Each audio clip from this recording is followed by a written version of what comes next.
ওরা আবেগের ঠেলায় কত ভুলভাল কথা যে বলে ফেলে ওরা নিজেরাও জানে না। দেখেন আল্লাহ সম্পর্কে তার কেমন দুর্বল ধারণা। একজন তাহিরিকে বানাইতে আমার রবের ম্যাক্সিমাম 30 বছর সময় লাগছে, কথা কোন ঠিক কিনা? সুবহানাল্লাহ। একজন তাহিরিকে তৈরি করতে আল্লাহর নাকি ম্যাক্সিমাম 30 বছর সময় লাগছে, ঠিক কিনা? সুলতা বলতে তো ঠিক। দুনিয়ার কোনো পাগলও তো এমন ভুল কথা বলবে না।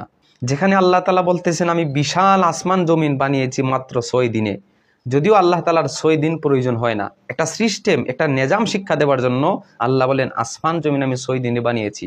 আল্লাহ যখন কোনো কাজের এরাদা করেন, ইচ্ছা করেন, ইন্নামা আরাদা শাইআন আইয়াকুলা লাহু কুন ফায়াকুন, আল্লাহ যখন বলেন হও সেটা হয়ে যায়।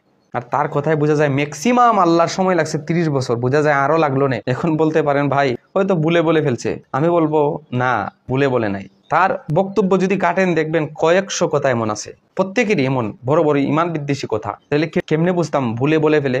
হ্যাঁ, ভুল হতেই পারে, কিন্তু আমি দেখেছি যাচাই বাছাই করে ওরা অধিকাংশ কথা এমন এমন মারাত্মক কথা বলে যা ইমানের উপর হামলা হয়। তাই যদি ভুল হয়ে থাকে আমি বলবো এই কথাটা সংশোধন করুন, আর কথা বলতে খুব সাবধানে কথা বলবেন।